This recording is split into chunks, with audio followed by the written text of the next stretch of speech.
Television सेवा का शुरुआत हुआ था। बहुत अच्छा, बहुत अच्छा, बहुत अच्छा। मेरा नाम रौनक अली है। मैं वर्ग 8 का छात्र हूँ। आज मैं 2 नवंबर का इतिहास बताने जा रहा हूँ। आज ही के दिन 2 नवंबर 1857 में फ्रैंकलिन पीएस अमेरिका के राष्ट्रपति बने थे। आज ही के दिन बीबीसी ने टेलीविजन सेवा की शुरुआत की थी सन 1936 ईस्वी में। इसी के साथ अपनी वाणी को विराम देता हूँ। जय हिंद, जय भारत। राशन कार्ड के तहत मुफ्त अनाज मिलेगा। गरीबों के लिए बहुत बड़ी खुशखबरी। सभी शिक्षकों को आवास मिलेगा। 10,000 शिक्षकों की नीतियाँ निकलने वाली है। रिक्ति आप सही से पढ़ोगे, अच्छा रहेगा। सभी का हार्दिक स्वागत है। पीएम मोदी ने गरीबों को देंगे मुफ्त में अनाज। 1,10,000 शिक्षकों की निकली बहाली। इसी के साथ मैं अपनी वाणी को विराम देता हूँ। जय हिंद, जय। दिन लगा था, उस दिन बातें हो गई थी। तुमको भी सोचना चाहिए कि वह दिवस जब 31 अक्टूबर को मनाया गया तो फिर आज क्यों? देखो एक बार क्या हुआ, एक कहानी सुनोगी? सुनना है ध्यान से, हंसी के बैठ जाओ, बढ़िया से सुन लो। तो एक बार क्या हुआ कि एक राजा थे और उस राजा के 3 बेटे। कितने बेटे? राजा ज्यादा वृद्ध हो गया तो सोचा कि मैं आप अपना उत्तराधिकारी किसको नियुक्त करूं? 3 बेटे तो हैं। सबसे ज्यादा होशियार कौन?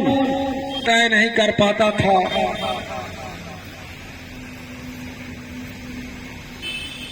क्या हुआ?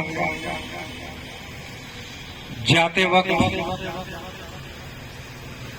तीनों अपने पुत्रों को बुलाया और कहा कि अब तीनों में उत्तराधिकारी कौन होगा, क्योंकि मैं कुछ दिनों के लिए जा रहा हूं संन्यास,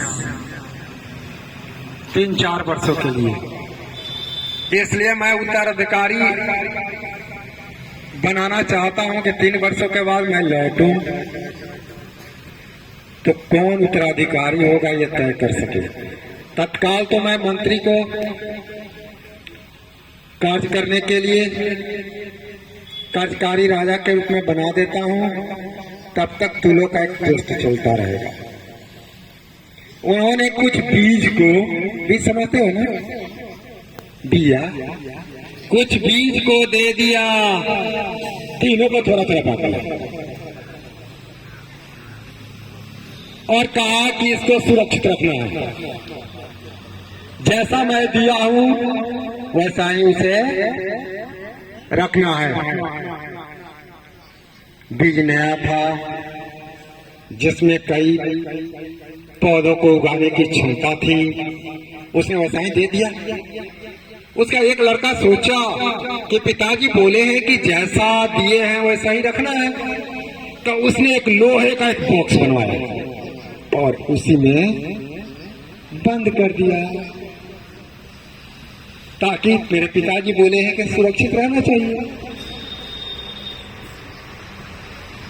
दूसरा क्या किया, उसने सोचा कि रखेंगे तो पुराना हो जाएगा और फिर पुराना बीज कुछ काम का नहीं रहेगा, इसलिए हम इस बीज को बेच देते हैं। और बाजार में ले जाकर बेच दिया और पैसे को सुरक्षित रख देते हैं। जब मेरे पिताजी आएंगे तो उन बीजों, उस पैसे से उन बीजों को नया बीज खरीद लेंगे बाजार से और वो दे देंगे। तीसरा क्या करता है? तीसरा ने सोचा कि क्यों नहीं, उतने ताजे ही बीज चाहिए, तो क्यों नहीं इन बीजों को मैं क्या करूं, खेतों में डाल दूं, बो दूं। और उसने उस बीज को खेतों में डाल दिया। एक नहीं कई बार 2-3 बार उसकी रिसाइकलिंग हो गई, 2-3 बार उपजा, फिर जो बिजू आया फिर उसको रोप दिया। इस प्रकार 3 साल करीब बीत गए। तब राजा लौट के आया, फिर तीनों से पूछा क्या हुआ। पहले को बुलाया, कहाँ रखा था? किस चीज के डिब्बे में? लोहे के डिब्बे में से निकाला तो क्या देखा होगा, तुम बताओ ना। वो बीज खराब हो गए थे, बदबू आ रहा था, वो जमने के काम के लाए नहीं थे। दूसरे से पूछा तो उसने दौड़ते हुए बाजार गया और दूसरा बीज खरीद कर ला दिया।